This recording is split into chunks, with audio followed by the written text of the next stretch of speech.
In this video, we are going to have a look at a recent over-the-board chess game that I played. As you can see, I'm not at home. I'm actually in a hotel room right now because I'm still at the tournament. But I just wanted to already record this first round game and let you know what's going on. So this game, I have to say, it's actually probably the most painful loss that I have had over the board in probably 4 to 5 years. I haven't lost a game this badly in a long time, but I still wanted to share this because most YouTubers, they will only show you the wins, they will only show you the good games. This was a horrible game, but I still think there is something that we can learn from this. So I was playing with the white pieces here against a 2025 FIDE rated opponent. So these are FIDE ratings. So my opponent played the Dutch defense, and the Dutch defense is one of those openings that honestly I have not studied enough, probably. I have not studied enough how to play against this. I am personally a very positional player. I really like positional chess. I don't like tactical and aggressive chess that much, but the Dutch usually leads to very aggressive games. So I continued with the move knight to d2 because one of the best plans to play against the Dutch is to play a very quick pawn to e4. If you can achieve that, sometimes the Dutch defense can crumble, especially if you can start trading on that f5 pawn. So my opponent plays knight f6. This makes the move e4 impossible. And then I continue with the move e3. The reason for this move is because, well, we will not be able to play e4 immediately anyways, so we might as well play e3, start developing our pieces. This dark squared bishop is going to be locked in for a while anyways, so yeah, does not really matter that this pawn is on e3.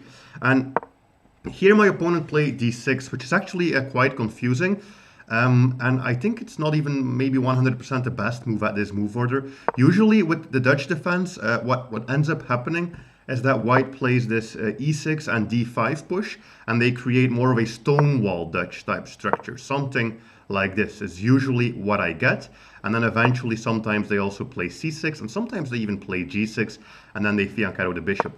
So d6 was a bit of an unusual move for me. So this is the first moment in the game where I really paused and had to think. So you always have to ask yourself, what's the goal with my opponent's move? Well, the goal is simply that they want to play either e5, most likely, maybe c5 could also be possible, especially if they have a fianchetto bishop. So whenever you play a d4 opening, the number one thing that you should always avoid is black playing e5, because usually if black gets to play e5, black has equalized, meaning they are no longer behind, which black always is behind from the start of the game.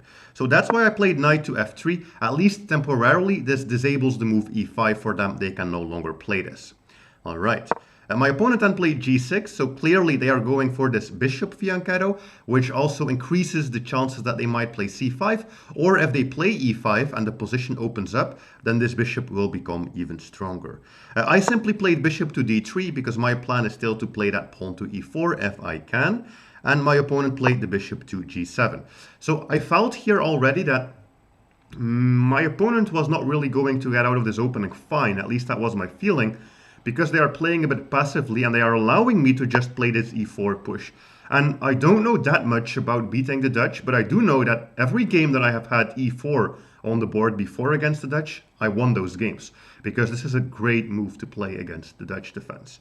So why is e4 so great? Well, if they take, which you might think is a simple solution, we recapture with the knight, and now we are currently the only player with a pawn in the center, right? This is the center, and we are the only one with a pawn here.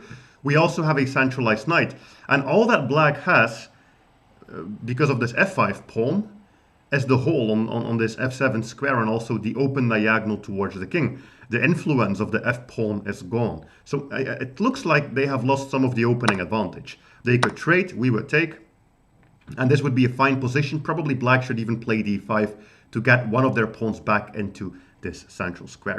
But my opponent did not take on e4. Instead, they played the move knight to c6.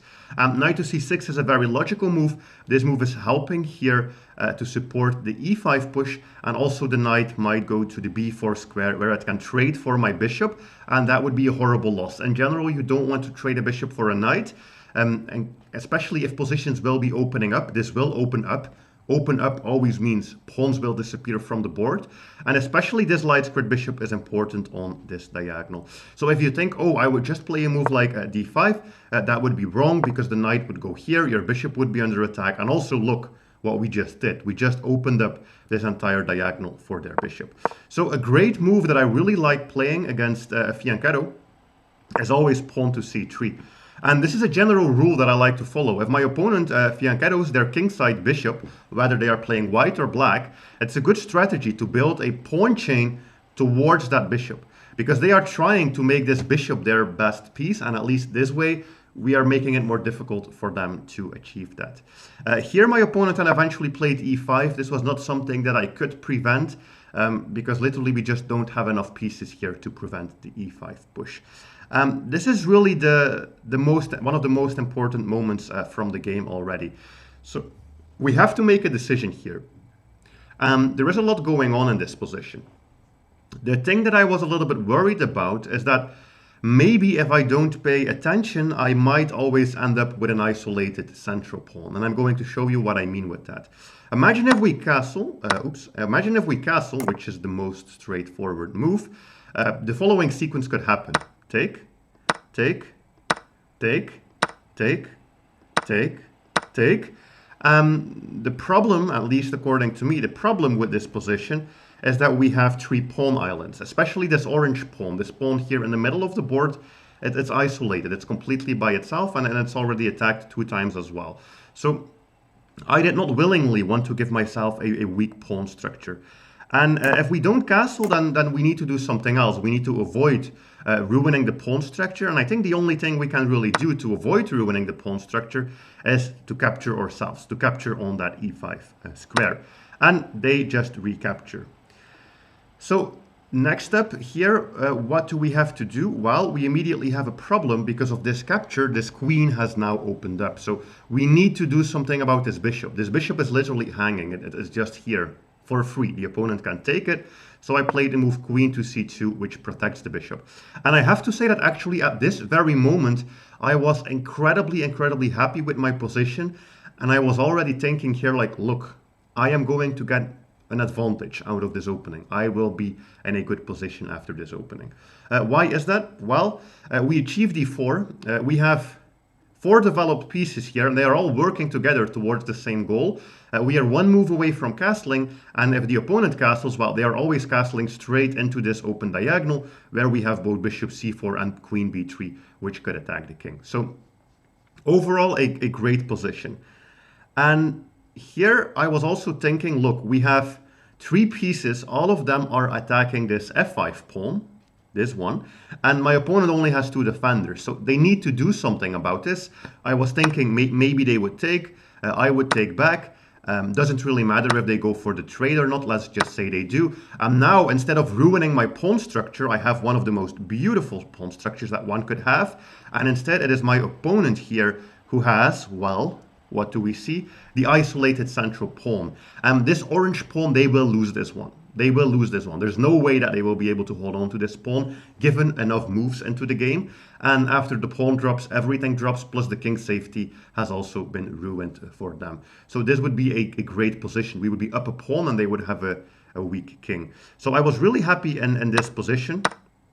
I really thought after queen c2, I am better, which is true, by the way. We are better. Then my opponent played the move queen e7.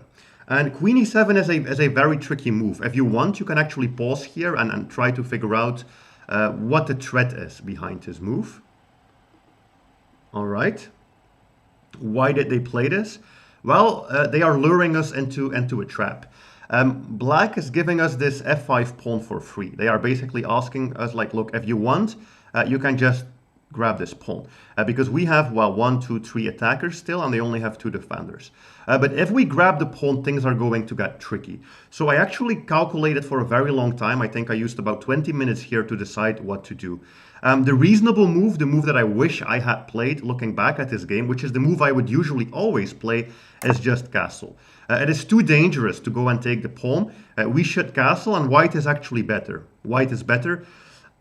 It's hard to find a good move for black, I have to say. Probably black will play f4. That was the move I was expecting, because it's the best way for them to fix the problem.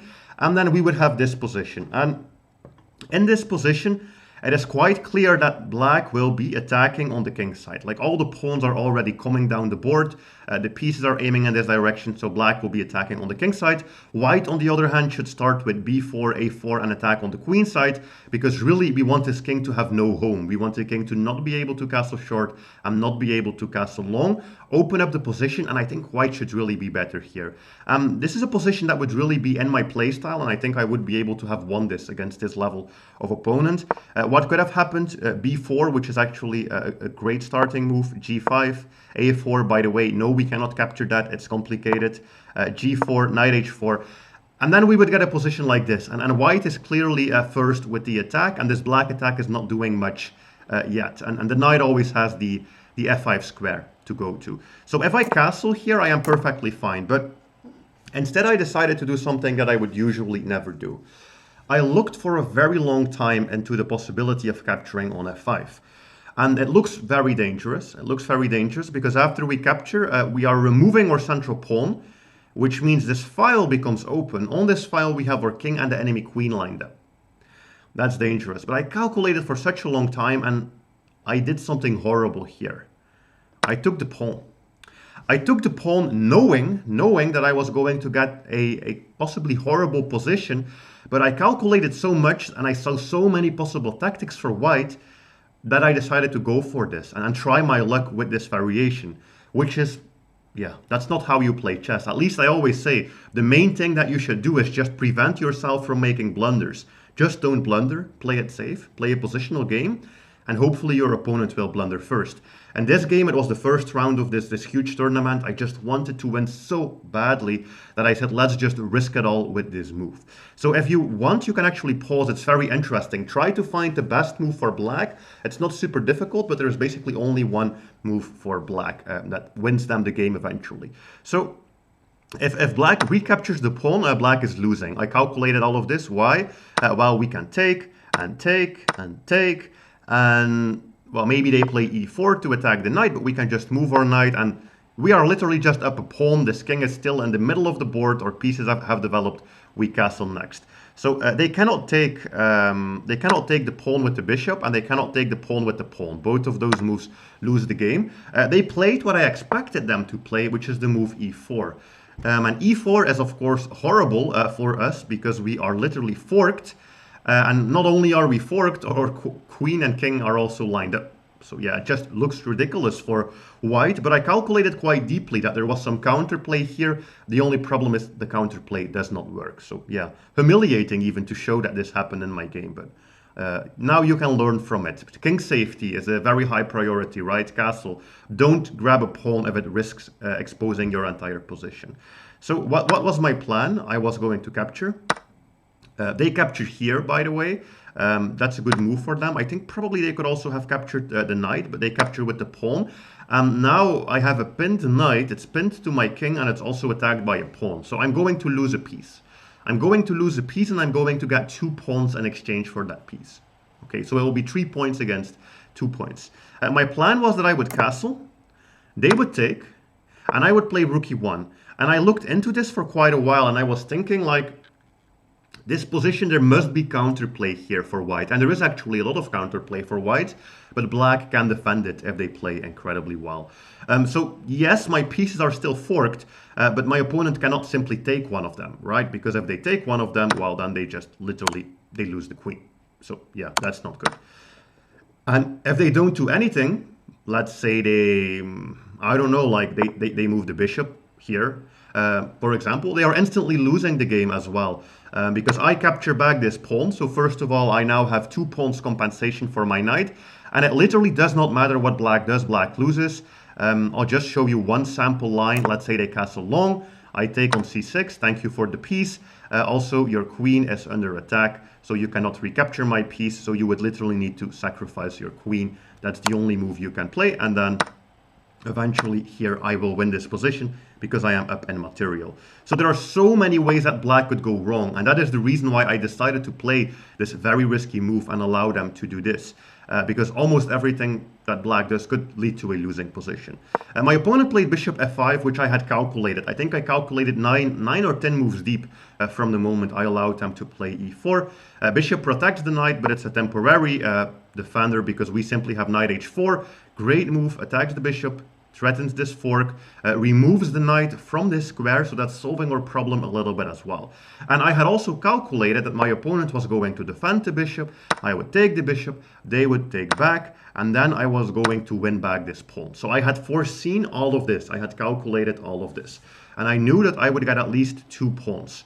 I saw this position from 9 moves deep, right? I was looking at it 9 moves beforehand, and I just thought, white needs to be winning here. White needs to be winning because what I saw in my calculation was that after this move, I have an attack on the queen, I have an attack on the knight. If the queen goes anywhere, I don't know where you would go, maybe c5. If the queen goes anywhere, black loses, bishop takes knight, that's a check, that's also a check, and yeah, black is down in material and you are not winning. So you cannot move your queen. Literally, you cannot move your queen. My reasoning was that they would take with the knight, I would take with my rook, and then I had seen that there are literally a million ways for black to lose this position. I'll just show one of them. So they are in check, right? If they move the king, let's say they move the king over here, they are losing. Queen check, this is quite problematic. It's literally almost checkmate. If they go to this square, I have the move rook to e8, sacrifice the rook. They take my rook, I take the queen with check. I'm almost back rank mated, but I'm just in time. So king d7 loses the game. I also looked into king f7. King f7 also loses the game because I can literally just pin their queen. King f8 also loses the game. I can pin their queen. I think the move that I missed probably, or no, I did not miss this, right? We looked at this. Yeah, king d7. Maybe this one. This one was more tricky. I thought that here this would be difficult, but still I am better. I can use my bishop somewhere. There's even apparently a genius, brilliant move here with bishop h6, and then activate my rook. So white is also winning. So I calculated incredibly deeply, and I said, look, the moment I take this piece, I would win the game. And then my opponent played bishop e5. And I did not see that move in my calculation. Because remember, we are now at move 17, and I had calculated all of this here. But in this position, the bishop can never go to e5, because the knight is in front of the bishop. So I never realized that could be a possible move for them, that they could block with the bishop. And it's only, I will go down the variation again, it's only at this moment, right after they capture, that suddenly this becomes open and they have the bishop e5 move. So I missed that. I just missed that in my calculation. Rook takes, bishop e5 actually saves the position for black. They are barely holding on, but they are holding on because I am still down in material. I still have the move f4, so it's quite complicated. f4 attacks this bishop, and this bishop is now pinned to the king. And if I can take it, if I can win it, then I will win the game. I will win the game. So they cannot allow me to take this move, to take this bishop. So what should black do? If you want, you can pause and try to find this. This is an incredible, difficult position for black to play. So if you say, well, I would castle long, then you would be down because I would take this bishop, and now I'm actually up in material. After all of this, I am up one single pawn. So white would be winning. If you play any other move that is not castles, probably you would even be losing the game. However, I already saw before I played the move that my opponent had a defensive resource. Black can play castle short. They can castle short. And after they castle short, black wins the game. Because I cannot take the bishop. I cannot take the bishop because if I take the bishop, it's simply checkmate. My rook has not yet been opened up, so I'm not protecting this f1 square. So that's just checkmate. And if I can't take the bishop, then that means that my attack resulted into nothing. I have nothing in exchange. Well, I do have 2 pawns in exchange for my knight, but it's not enough. and they just have extra material, and I'm not going to win this endgame. So horrible. I already knew here that I was losing, so I decided to just play my very best chess, and I'm not going to go super in depth, but I will show you a bit what happens because my opponent really struggled to convert this. My plan here was simple. I just wanted to have my pieces in the most active squares possible and also restrict my opponent's pieces as much as possible. So I'm just going to go down a couple of moves because this doesn't matter too much, but I want to show you this position. If we look at this position, yes, black is up in material, but how are you going to convert this as black? Because white has this triple stack on the open file, so I am controlling the most important file on the board. Black, during this entire game, has the possibility of being back rank mated if something happens on this e8 square. So that's always something that they would need to watch out for. And black's pieces are quite horrible, like this bishop. It has like one square or two squares, I would say, it can go to. That's it. This knight cannot really step forward. Only square it has is the a5 square. The rooks always need to stay close to the back rank so that they don't allow checkmate. So the queen is really their only piece, but the queen also barely has any squares. So it's incredibly difficult for black, and I think against a weaker opponent, I would have been able to keep the draw here for sure, or maybe against someone who blunders, I would even still be winning. So a lot of piece shuffling, not going to go super in depth, lots of piece shuffling. My opponent tried to find a way into the game. There was not really a way into the game. Eventually, they found this nice maneuver, knight a5, knight b3, which is basically going to force a piece trade. Like this, we end up trading a piece, which is not good. I want to keep all my pieces on the board. If you are down in material, just keep all the pieces on the board. That means you have more counterplay. So my opponent managed to exchange a piece. That's good. Then we had some more piece shuffling. It's very difficult for black. Probably I should have even blocked with the queen here, traded the queens. It's counterintuitive since you are losing. But if you trade the queens, I mean, yeah, we still have two extra pawns versus a bishop, right? So maybe we can infiltrate and maybe there's something there. I should have maybe traded the queens. Try to keep everything on the board. Lots of piece shuffling. Threatening some checkmates, this and that, but my opponent never fell for it. And then here eventually, I think I only had like 2 minutes left on the clock because it was very difficult to find all the best moves and I had spent so much time calculating. I eventually here played queen e1, which is literally just a mistake because after you move the queen, your pawn is now pinned and they just grab a free pawn. And there is no checkmate on the back rank. So yeah, basically black just wins a pawn. What should I have done there? Probably maybe queen d7. It's a bit more complex, but this would be one way to try to hold on. So yeah, rook takes f4 happens, and then here I knew like, okay, the game is over. The game is over. There's nothing I can do. If I check here, they just return with the rook. That's it. And now that I have lost this pawn, the problem is that I only have one pawn in exchange for my knight, and that's definitely not enough. I decided here to try one more thing. I saw a very nice sequence where I have two possible checkmates that I could try. So if you have to play a move and you need to try to play for something, what could you try here? I tried to move rook takes g7.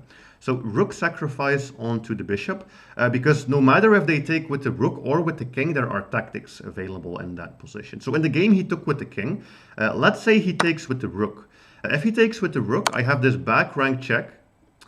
And if they take my queen, they are in trouble. Check, check, and I win this rook. And I'm actually up a pawn, I just win this endgame. So that's a very nice sequence, but of course they don't have to take my queen. They could always block with the rook, and then I take the queen, and if they then take back, I have nothing. I cannot capture this rook because this is pinned. So that was one of my tricks. If he takes with the rook, I have that as a possibility.